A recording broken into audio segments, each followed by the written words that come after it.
Nabawiyah, yaitu pasca perang Badar. Jadi perang Badar ini terjadi di bulan Ramadan, tanggal 17 Ramadan. Kita udah 2 kali pertemuan, salah. Pertama kita bahas tentang penyebab terjadi perang Badar. Yang kedua, berkecamuknya perang. Nah, kemudian yang ketiga, pasca perang Badar. Jadi berkecamuknya perang itu kemarin pasca perang Badar ini kita sudah bahas sedikit, sudah kita singgung. Ini tentang pesona keimanan, maksudnya bagaimana sahabat-sahabat itu meletakkan iman di atas dari segala gala-galanya. Contoh misalnya nih, Bani Hashim pergi berperang, Abbas paman Nabi itu juga ikut berperang dari Bani Hashim. Terus Nabi mengatakan, kalau kalian ketemu dengan Bani Hashim, ketemu dengan Abbas, jangan dibunuh ya, karena mereka itu adalah terpaksa untuk ikut perang Badar itu. Itu kan terpaksa. Jadi sahabat yang 313 itu diminta oleh Nabi agar tidak membunuh Bani Hashim dan juga Abbas bin Abdul Muthalib, karena mereka itu terpaksa. Dan Nabi tahu mereka itu dipaksa aja berangkat. Kalau untuk keinginan mereka nggak mau memerangi Nabi Muhammad. Terus ada seorang sahabat namanya Abu Zaifah. Kata Abu Zaifah, kami disuruh untuk membunuh bapak kami, anak kami, saudara kami. Boleh kami membunuh saudara-saudara kami semuanya. Tapi kenapa kami tidak dibolehkan membunuh Abbas? Demi Allah ya Rasulullah, jika seandainya aku ketemu dengan orang kafir itu, termasuk juga Abbas kan kafir ketika itu, dia nggak kafir, maka aku bunuh semuanya. Tapi kata Rasulullah mengatakan, apakah pantas seorang paman Nabi dibunuh? Sebenarnya Umar sudah menegur, Abu Zaifah, kamu ini ngomong kasar betul kepada Nabi, itu Nabi loh. Kata siapa? Umar bin Khattab. Abu Zaifah merasa bersalah, kemudian dia berkata, demi Allah, aku ngomong kasar itu tidak sengaja kepada Nabi. Akhirnya aku akan membalas omongan kasarku itu dengan mati syahid. Akhirnya memang betul Pak, nanti Abu Zaifah ini meninggal hanya untuk menebus kesalahan salah ucap kepada Nabi. Ini kan iman yang luar biasa nih Pak, iman yang luar biasa. Jadi kalau salah itu taubatnya benar-benar. Apa taubatnya? Mati syahid. Nah itu menebus dosanya. Itu kan pesona keimanan itu. Nah keimanan bagaimana sebenarnya mereka mengakui kesalahan mereka dan mereka ingin bertaubat atas kesalahan itu. Nah itu kemarin kita sudah jelaskan. Terus juga Rasulullah melarang membunuh Abul Bukhturi, karena Al-Bukhturi itu pernah membantu Nabi ketika Nabi di Mekah. Nah, tapi akhirnya dia terbunuh juga. Gara-gara apa? Dia membela teman-temannya Quraisy. Akhirnya terpaksa kaum muslimin untuk membunuhnya, terbunuh juga. Tapi Nabi sedih dengan meninggalnya Abul Bukhturi. Nah, terus Abdurrahman bin Auf berteman dengan Umayyah. Abdurrahman ingin menawannya, ini kita yang tawanan kemarin, akhirnya ditawan. Tapi Bilal tahu Bilal ini adalah budaknya Umayyah bin Khalaf dulu, jahat betul. Apa kata Bilal? Dulu kau menyiksa aku dan dulu kau jahat betul kepada agama. Sekarang ayo kita perang. Akhirnya Bilal dan Umayyah duel dan akhirnya Umayyah bin Khalaf meninggal dunia. Nah, begitu. Terus ini lagi, Umar membunuh pamannya sendiri. Berarti kan mendahulukan iman daripada saudara. Dibunuhnya oleh Umar bin Khattab, pamannya sendiri. Kemudian Abu Bakar mengejar-ngejar anaknya Abdurrahman. Nama anaknya Abdurrahman bin Abi Bakar. Karena Abdurrahman ini suka mengambil harta Abu Bakar semuanya yang ditinggalkan di Mekah, dijual sama dia. Marah Abu Bakar, anak durhaka, mana hartaku? Kata dia kan, lari Abdurrahman ini, lari dia. Kalau dia nggak lari pasti dibunuh sama Abu Bakar. Walaupun anaknya kan kafir, jahat, dibunuh. Tapi dia lari melarikan diri. dan dia akhirnya selamat. Tapi nanti di penaklukan kota Mekah, Abdurrahman masuk Islam. Nah, itu nanti. Ini pesona iman. Ketika banyak pasukan musuh menyerah, kemudian tawanan. Sementara itu Rasulullah berada di bersama Sa'ad bin Mu'az. Dia sebenarnya Rasulullah tidak suka melihat. Sebenarnya kan Sa'ad bin Mu'az itu apa kata dia? Aku tidak suka melihat tawanan. Aku lebih suka membunuh mereka karena mereka jahat kepada agama. Tapi karena Nabi memerintahkan untuk ditawan. Itu pesona keimanan. Macam-macam keimanan. Terus kita udah bahas kemarin, orang musyrik sudah kalah, yang meninggal dari kaum muslimin hanya 14 orang, sementara musyrikin 70 dan tertawan pula 70. Dan kita bahas kemarin, cepat saja Pak. Kita lanjut cepat ini karena kemarin kita udah bahas, tidak mungkin kita ulang lagi. Akhirnya Madinah dapatkan berita kemenangan, pasukan bergerak menuju Madinah. Kemudian singkat cerita, utusan para penyambut mana lagi? Ini masalah tawanan, ini yang paling penting. Kemarin kayaknya sudah jelas ya. Tiba Madinah, Rasulullah meminta kepada Abu Bakar untuk apa? Untuk apa? Bagaimana ini tawanan ini yang jumlahnya berapa? 70. Apa kata Nabi Muhammad? Apa kata Abu Bakar? Kita minta saja Pak? Tebusan. 2 model tebusannya. Pertama, mereka bayar dengan uang, atau yang kedua kalau mereka nggak punya duit, mereka yang pintar tulis baca mengajarkan kaum muslimin, anak-anak kaum muslimin untuk tulis baca. 10 orang sudah lancar, 10 orang ini dia bebas. Ada juga di antara tawanan itu yang dilepaskan oleh Nabi secara percuma, gitu caranya. Nah, akhirnya Pak, tapi ketika itu, dia bertanya kepada Umar, apa pendapatmu? Ini kan cerita Abu Bakar ini. Apa pendapatmu wahai Umar? Kalau Umar bilang apa Pak? Umar kata, kalau begitu kita bunuh saja semua tawanan itu ya Rasulullah. Kenapa? Ada 2 alasan. Pertama, kita belum kuat lagi. Kita belum apa?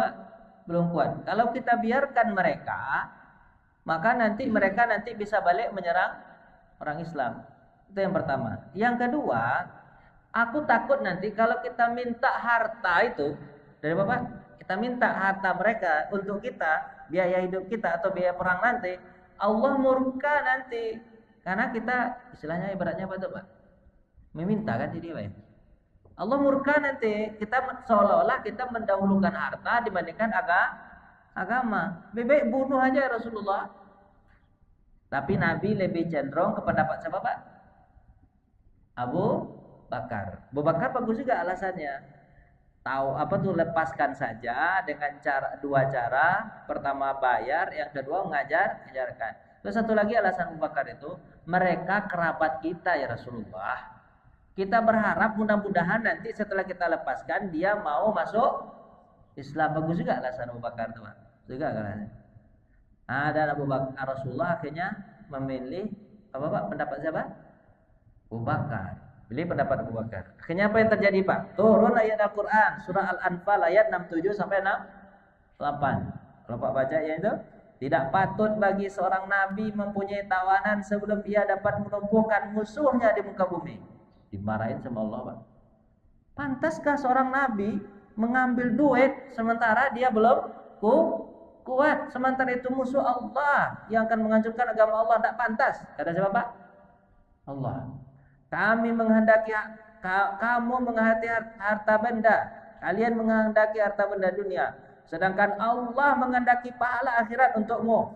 Allah Maha perkasa lagi bijaksana. Ini mengambil harta berarti tujuannya apa Pak? Dunia. Marah Allah. Kalau sekiranya tidak ada ketetapan yang telah terdahulu dari Allah, niscaya kamu ditimpa siksaan yang besar karena tebusan yang kalian ambil. Ini bahasa yang terakhir ini Pak. Kalau bukan Allah punya ketetapan dan sayang kepadamu Muhammad, selesai semua ini. Diapain Pak? Dihancurkan. Menangis Nabi Muhammad Pak. Itu subuh hari itu Pak, datanya menangis saya. Ditanya sama Bakar, kenapa menangis Rasulullah? Ayat ini menegur kita, wahai Abu Bakar. Kita lebih mementingkan dunia daripada akhirat pentingkan duit daripada agama, ditegur kita sama Allah, menangis. Siapa Pak? Abu Bakar dan Rasulullah. Umar bin Khattab pun datang. Kemudian dia bertanya, kenapa kalian berdua menangis? Apa kata Nabi? Telah turun ayat ini. Kemudian Umar pun ikut nangis. Terus Umar ditanya, kenapa aku menangis? Kan kau yang betul usulannya tadi. Kenapa aku menangis? Apa kata Umar bin Khattab? Apalah aku di hadapan Nabi dan Abu Bakar. Aku hanya berpendapat, sementara benar salah itu Allah yang menentukan. Aku sedih karena sedihnya, ikut sedih karena sedihnya Rasulullah dan Abu Bakar. Nah, jadi gitu namanya solidaritas saya. Apa namanya Pak? Solidaritas. Walaupun dalam organisasi, kalaupun Bapak benar pendapat Bapak, tapi karena Bapak sayang kepada Rasul dan sahabat itu, maka ikutlah nangis. Yang Bapak tangiskan itu bukan benarnya dari pendapat Bapak, tapi Bapak karena sedih melihat teman sedih. Ya teman yang sebenarnya kan itu Pak. Teman yang sebenarnya itu apa? Laisa sadiq alladzi yusaddiquka. Bukanlah teman yang selalu membenarkan kalau kau salah. Walakinna sadiq, ini disebut dengan teman itu apa? Yusaddiquka indal khata. Membenarkanmu ketika kamu salah. Jadi kan pepatah ini katakan gini ya. Kalau ingin tahu teman betul Pak, rasakan ketika Bapak lagi susah. Kalau Bapak lagi susah, dia masih mau berteman sama Bapak, berarti itu adalah teman yang benar.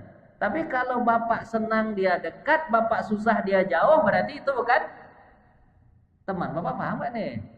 Paham kan? Yang teman itu gimana Pak? Kita susah dia masih bersama kita. Bukan kita susah dia malah menyelamatkan diri. Itu bukan teman. Kalau Bapak punya teman seperti itu, jaga jarak aja lah. Bukan berarti Bapak memutuskan hubungan silaturahmi, enggak, jaga jarak. Kenapa? Karena orang ini oportunis ini. Apa namanya Pak? Oportunis. Ketika kita senang, dia dekat. Ketika kita susah, dia jauh. Enggak begitu teman. Tapi susah jadi teman yang akrab itu susah ya. Dan Umar bin Khattab menunjukkan bahwa dia adalah teman yang patut diperhitungkan karena dia teman. Sedih teman dia ikut sedih walaupun sebenarnya pendapatnya benar. Lanjut. Setelah tawanan tadi kan, sudah selesai. Setelah tawanan, terus membayar berapa tadi Pak? 4.000 dirham, udah bayar. Nah, setelah masih tawanan, udah selesai, dianggap selesai. Abul Azzah Jumahi membebaskan dengan syarat dia tidak memerangi Nabi. Ini ada namanya Abul Azzah Al-Jumahi. Dia dibebaskan secara tidak apa Pak? Tidak bayar sama sekali. Yang tadi bayar di atas. Dengan bayar duit atau bayar apa Pak? Dengan ngajar. Ini Abu Jumahi. Dia ini tapi diserahkan sama Nabi. Kalau nanti, dia ini hebat syair Pak. Dia hebat syair. Nanti kalau ada perang lagi antara kaum muslimin dengan Quraisy, kamu jangan ikut ya. Itu syaratnya Pak. Tapi kamu boleh bebas, tapi dengan syarat kalau nanti ada lagi perang antara apa? Antara kami dengan Quraisy, maka kamu jangan ikut. Tapi ternyata dia ikut di perang apa Pak? Uhud. Terus ketika dia ikut di perang Uhud, Pak, gini. Terus dia minta dilepaskan lagi. Ya Rasulullah, lepaskan aku, maafkan aku. Salah lagi aku, khilaf aku. Apa kata Nabi? Tidak ada cerita. Aku dengar ketika kau dilepaskan di perang Badar, ya kan? Dilepaskan di perang apa? Perang Badar, kamu mengatakan bahwa aku sebenarnya menipu Muhammad.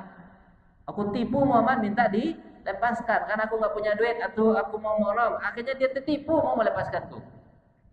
Aku tak orang muslim, kaum muslimin itu, ini hadis ini, kaum muslimin itu tidak terjatuh pada lubang yang dua, tidak terjatuh dua kali pada lubang yang sama. Ku lepaskan kau hari ini, nanti pasti nanti kau apa? Berkata seperti itu lagi. Aku sudah memperdayai Muhammad atau menipu Muhammad. Gak ada cerita. Hari ini kau dipenggal. Akhirnya dia juga dipenggal di perang Uhud nanti Pak. Gitu. Walaupun Nabi kalah di Uhud, tapi ada yang tertawan. Itu ceritanya Pak. Lanjut. Setelah tawanan masih itu Abul As. Bapak masih ingat Abul As ini adalah siapa Pak? Ini macam-macam tawanan nih. Abul As ini adalah suaminya Zainab. Zainab itu anak pertama, anak perempuan pertama Nabi Muhammad SAW. Namanya Zainab. Nikah dengan Abul As. Abul As ini sebenarnya dalam riwayat itu Pak, secara akhlak dia mirip dengan Nabi. Mirip bukan dengan Nabi. Maksudnya akhlak Nabi dermawan, dia Pak dermawan. Nabi dipercaya, dia juga dipercaya. Tentu dipercayanya jauh daripada Nabi, tapi mirip lah kata ini kan. Makanya dia nikah dengan anak Nabi namanya Pak Zainab. Abul As ini setelah Nabi pergi ke Madinah, kan biasanya orang kalau nitipin uang kepada Nabi kan, Nabi dipercaya kan. Setelah Nabi berangkat hijrah ke Madinah, tempat penitipan uang itu kepada Abul As, karena dia dipercaya orangnya. Nah itu, dia tertawan. Ketika dia tertawan, terus Zainab mendengar. Nah, Zainab ketika itu masih di mana Pak? Di Mekah. Muslimah kan? Dan muslimah anak Nabi Mekah. Karena masih suami istri. Ini sebelum turun ayat yang suruh melarang untuk muslim dan non muslim itu menikah. Ini ayatnya belum turun. Makanya Zainab masih menikah dengan Abul As. Ini belum turun ayatnya. Nanti kalau udah turun ayatnya, baru nanti Zainab dengan Abul As dipisahkan untuk sementara. Ini ayatnya belum ini kan. Nah, setelah itu Pak, Zainab bukan suaminya kan, berarti dia punya anak sebenarnya satu Pak. Zainab dengan Abul As ini anaknya namanya Umamah. Nama anaknya siapa Pak? Umamah, laki-laki Pak, laki-laki.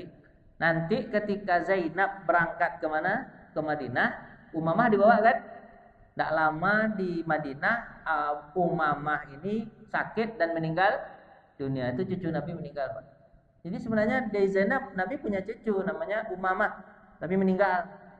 Setelah meninggal Umamah, tidak lama setelah itu meninggal pula Zainab, anak Nabi itu.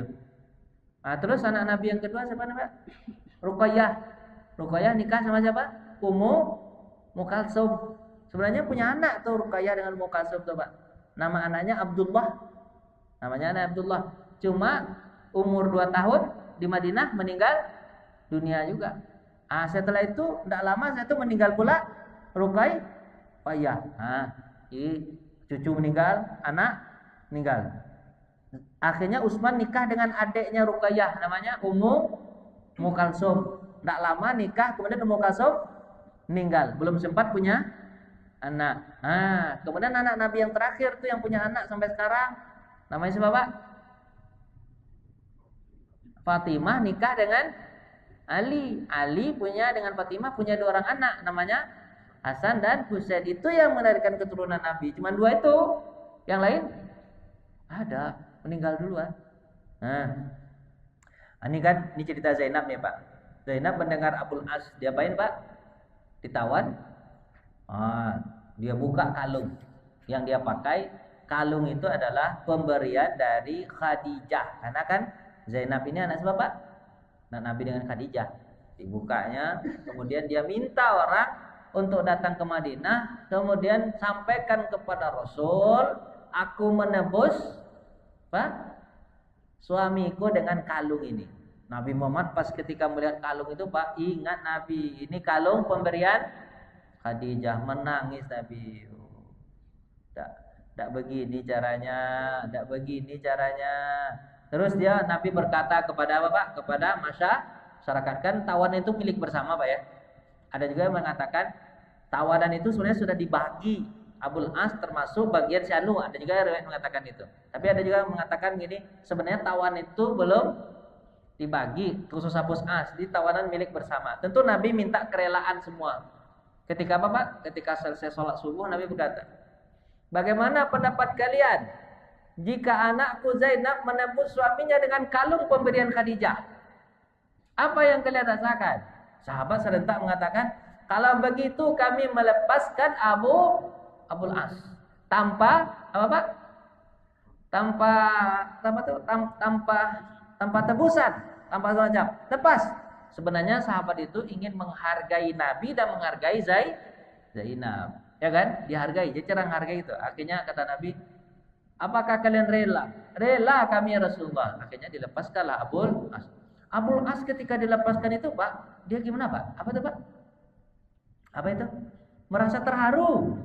Kok bisa gitu? Dengan cuman itu kok bisa lepas gitu? Padahal dulu Pak, seorang wanita itu dulu seorang wanita di Quraisy itu Pak, itu kan nggak dianggap dulu Pak. Sekarang wanita itu dianggap. Dulu wanita itu ngapa-ngapain omongannya nggak didengar. Ini didengar betul omongan Zainab kan itu Pak ya, walaupun dia jauh. Oh, terharu dia. Berarti dia mengatakan ini agama pasti benar. Akhirnya Pak, dia balik. Kemana dia balik Pak? Ke Mekah. Dia balik ke Mekah. Sampai di Mekah Pak, sampai di Mekah, Abul As ini dia bagi-bagikan seluruh harta titipan kepada dia. Bagikan. Udah dibagikan semua. Terus dia bertanya, apakah ada yang belum dapat hartanya? Siapa yang belum? Kasih tahu, biar aku kasih lagi. Apa kata mereka? Sudah, kami sudah dapat semuanya. Titipan kami sudah kami terima semuanya. Ada yang belum? Sudah. Habis itu kalau sudah baik, aku bersaksi Muhammad Allah, apa tuh? Tiada Tuhan selain Allah. Muhammad Rasulullah. Aku masuk Islam. Orang kaget kan? Kau masuk Islam? Kau masuk Islam? Terus orang bertanya. Nanti Pak sampai di Madinah, tapi setelah itu yang lain-lain itu nggak berani, nggak berani menghukum Abul As, nggak berani mukulin. Kenapa nggak berani Pak? Orang habis kasih apa aja Pak? Kasih apanya? Duitnya kan? Nggak berani mukul. Kan Abul As akhirnya pindah ke mana Pak? Ke Madinah, gitu kan, pindah ke Madinah. Nanti orang Madinah nanya, Abul As, kenapa kau tidak Islam di depan Nabi saja? Sebenarnya kan kau sudah tertarik dengan Islam kapan? Tadi ketika dilepaskan Nabi. Kenapa nggak Islam? Apa kata Abul As? Aku khawatir jika seandainya aku Islam di Madinah ketika aku dilepaskan sama Nabi, orang-orang mengiraku bahwa aku masuk Islam lantaran aku takut. Tapi kalau aku Islam, mengikrarkan Islam di mana Pak? Di Mekah, orang lain mengiraku bahwa aku masuk Islam itu betul-betul dari dorongan hatiku sendiri. Kata siapa Pak? Itu kata Abul As. Nah, akhirnya gitulah Pak kira-kira itu. Itulah kata Abul As itu. Indah tuh kata. Cuman gini ada fikihnya dapat nih Pak. Apa fikihnya? Pak, kalau Bapak masuk Islam nggak perlu di hadapan ustadz, Bapak sendiri aja boleh. Di hadapan non muslim juga boleh. Itu fikihnya Pak. Kan Abul As tadi kan yang ikrarkan syahadat itu di depan siapa? Kafir. Yang penting ada yang melihat. Tujuannya itu supaya nanti kalau dia meninggal dunia, dia diselenggarakan dalam keadaan seperti orang Islam. Jadi fikihnya Pak di situ Pak. Nah, cuman kan sekarang kan orang kalau Islam itu di depan siapa Pak? Depan ustadz. Seharusnya enggak perlu. Sendirian juga bisa, bersama orang juga bisa, gitu Pak ya. Nah, cuma tujuan dilihat orang itu agar jika seandainya nanti dia meninggal dunia, dia diselenggarakan dalam keadaan muslim, itu aja sih sebenarnya. Tapi kan Islam itu tergantung diri kita sendiri. Coba ya, itu fikihnya dapatnya di situ. Lanjut. Nah, masalah tahunan orator ulung namanya siapa? Suhail bin Amar, dia orator Pak. Ini. Apa kata Umar bin Khattab? Ini Suhail yang suka apa Pak? Ngomong yang enggak betul-betul terhadap Islam. Apa kata Umar? Biarkan aku cabut giginya Rasulullah. Biar dia tidak bisa, kalau dicabut giginya kan jadi apa? Ngomongnya kan enggak apa Pak? Enggak lurus kan? Aku cabut giginya. Apa kata Nabi Muhammad? Jangan, cukuplah minta kepadanya, aku berdoa kepadanya. Ini apa kata ini? Kata Rasulullah, aku berharap nanti ada yang katakan satu saat nanti Suhail bin Amar ini malah berbicara kebenaran dengan mulutnya. Nanti benar Pak, ketika melakukan kota Mekah, Suhail bin Amar Pak masuk Islam. Kemudian dia berbalik dari suka menjelekkan Islam jadi membela Islam. Ini doa Nabi untuk dia Pak. Suhail bin Amar ini. Terus Al-Quran bicara tentang ini apa? Tentang perang Badar banyak sekali ini. Cepat aja Pak ya. Nah, habis ini lagi. Kegiatan militer setelah perang Badar ke perang Uhud. Kan perang Badar itu bulan Ramadan tahun kedua. Uhud itu tahun berapa Pak? Tahun ketiga bulan Syawal. Berarti setahun Pak ya. Nah, ini sedikit lagi nih Pak, ini habis insyaallah. Nah, lanjut. Orang Yahudi terbakar rasa kebencian. Benci betul dia. Orang Yahudi ini Pak, orang Yahudi di mana Pak? Di Madinah. Benci dia. Benci kenapa? Karena merasa apa Pak? Nabi Muhammad bisa menang di perang Badar. Iri dia, gitu kan? Akhirnya kemenangan pasukan kaum muslimin di perang Badar itu dianggap sebagai ancaman bagi orang Yahudi. Banyak kan Yahudi di mana Pak? Di Madinah. Ada Yahudi Bani Mustalik, Yahudi Bani Nadir, Yahudi Bani Quraizah, Yahudi Bani Qainuqa. Nah, itu ada 4 Yahudi itu yang besar di mana Pak? Di Madinah. Sesungguhnya kamu dapati orang, turun ya Quran. Nabi dikasih tahu, sesungguhnya kamu dapati orang-orang yang paling keras permusuhannya terhadap kaum muslimin adalah orang Yahudi dan musyrik. Surah Maidah dikasih tahu sama Nabi. Ini ceritanya Bapak. Jadi ini di sini Pak, di sini kan. Kan Yahudi Bani Qainuqa ada di situ. Ini saya ceritakan dulu, ada perang Yahudi Bani Qainuqa, tapi enggak tertulis di sini. Jadi kan setelah perang Badar. Setelah perang apa Pak? Perang Badar. Yahudi Bani Qainuqa ini punya pasar Pak. Punya apa Pak? Pasar. Letak pasarnya itu kalau Pak lihat itu posisinya dulu itu di belakang, pas di belakang Masjid Nabawi. Pas itu. Dulu depan itu sebenarnya. Karena kan masjid itu dulu ngadapnya kemana Pak? Ke Baitul Maqdis. Tapi setelah nanti Nabi menghadapnya kemana? Ke Mekah, Ka'bah kan. Jadi beda itu kiblatnya, dulu ke situ kiblatnya dulu awal-awal kan. Kalau dulunya, tapi kalau sekarang belakang berarti di belakang Masjid Nabawi itu apa Pak? Dulu adalah pasar Yahudi Bani Qainuqa. Yahudi Bani Qainuqa itu pasarnya dulu. Situ Pak, Yahudi Bani Qainuqa ini kan ceritanya gini. Ada seorang perempuan yang belanja emas di toko emas Yahudi Bani Qainuqa. Belanja emas ini ceritanya Pak. Isengnya Yahudi Bani Qainuqa ini sebenarnya dia banyak sudah membuat propaganda, melecehkan, menjelek-jelekan Nabi, menjelekkan agama Islam, sudah banyak sebenarnya. Sudah banyak. Ini sudah akumulasi aja. Akumulasi. Apa itu? Perempuan ini Pak, kan sudah ada turun ayat hijab. Hijab itu apa Pak? Hijab. Orang Yahudi ini benci ngelihat orang Bapak pakai hijab itu, benci dia. Terus ketika datang kemana Pak? Ke pasarnya itu, ke toko emasnya itu, iseng Yahudi yang punya toko emas ini ngikat apanya Pak? Roknya. Kalau rok orang dulu tuh kan nggak kencang-kencang betul, paling kayak apa Pak? Kayak sarung ya? Kayak sarung. Diikat Pak. Jadi kalau dia jalan, maka rok ini lepas sudah. Pas ketika dia jalan lepas, kemudian teriaklah perempuan ini. Tentu teriak histeris dia, karena auratnya kelihatan kan, histeris ya. Tolong, nah gitu lah Pak ya.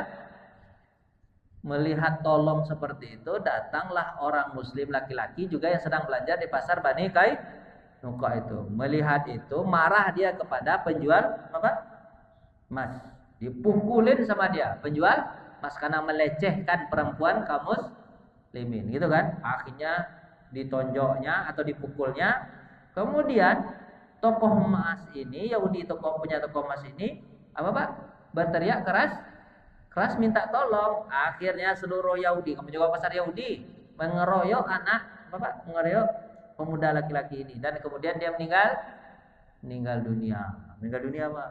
Meninggal dunia. Nabi pas mendengar cerita itu, ini berarti mereka telah menyalahi perjanjian. Kan ada perjanjian piagam Madinah dulu ketika Nabi awal-awal. Apa itu? Saling menjaga. Ini malah membunuh. Enggak ada cerita. Datang kemudian Nabi bawa pasukan mengepung Yahudi Bani Qainuqa. Dikepung Pak. Dikepung tempat Yahudi. Awalnya mereka bersikeras Pak, enggak mau menyerahkan siapa yang memukul orang ini sampai kaum muslimin sampai mati. Jadi gitu Pak. Sebenarnya Nabi tuntut cuman siapa yang memukul orang ini, kemudian dia sampai mati, keluarkan dia biar nanti dihukum gitu. Tapi Yahudi Bani Qainuqa ini sok. Dia bilang apa? Nggak ada kami keluarkan orang itu, karena dia kan penjual emas, kaya kali Pak ya. Nggak ada. Kalau kamu Muhammad ingin perang sama kami. Kami berada di dalam apa? Benteng. Akhirnya kata Nabi, baiklah, dikepung sama Nabi 15 hari Pak. 15 hari. Enggak keluar-keluar mereka. Tapi di hari ke-15 dimasukkan rasa ketakutan dalam hati mereka dan akhirnya mereka menyerah. Terus Nabi Muhammad bilang, kalian tidak bisa lagi tinggal di mana, Pak? Di Madinah. Karena kalian sudah bikin onar. Pergi, kata Nabi Muhammad. Diusir sama Nabi. Apa yang bisa kalian bawa dari rumah kalian, bawa semuanya. Akhirnya mereka membawa, Pak. Sampai pintu jendelanya mereka bawa. Yahudi gitu, Pak. Terus rumah mereka kan sisanya itu cuman Yahudi itu sifatnya, Bapak. Kalau ada sisa dari rumah mereka itu, mereka bawa kan pergi kan. Kalau masih ada sisa, mereka nggak mau meninggalkan rumah itu bisa dihuni. Diapain rumahnya, Pak? Dihancurin sendiri. Itu sifat Yahudi, Pak. Pokoknya orang kalau untung dikit aja nggak mau dia. Dihancurin rumah dia, Pak. Udah dibawa ini dihancurin. Ya udahlah. Yang penting mereka sudah Bapak pergi dari Madinah. Itu ceritanya, Pak. Yahudi benci betul setelah perang Badar. Jadi kapan Yahudi Bani Kainuqa dia terusir? Jawabannya setelah perang Badar. Tentu di bulan Syawal mungkin, Pak ya. Bulan Syawal atau setelah Ramadan. Perang Bani Sulaim. Jadi setelah perang sedikit lagi nih, Pak. Sedikit banget. Oh ya udah habis, Pak. Pokoknya setelah perang Badar itu ada perang apa, Pak? Bani Sulaim. Nanti Nabi Muhammad SAW ada suku-suku yang kepengen tamak terhadap apa? Kepengen kan orang dulu itu kan orang Quraisy itu orang-orang Arab itu kalau ada orang yang dapat duit mereka kepengennya apa, Pak? Ngambil duit itu kan itu kan. Nah, caranya gimana, Pak? Kalau ingin ngambil duit, ngapain, Pak? Diserang kemudian diambil duitnya. Ada Bani Sulaim itu kepengen nyerang. Tapi Nabi Muhammad SAW sebelum mereka menyerang, Nabi Muhammad serang duluan. Akhirnya dengan mengerahkan 200 orang penunggang onta, kemudian mendatangi mereka. Tapi akhirnya mereka belum siap, mereka kacir, kemudian lari. Malah mereka meninggalkan 500 ekor onta, dapat pula sama Nabi. Jadi kayak gitu kan, serang sama Nabi.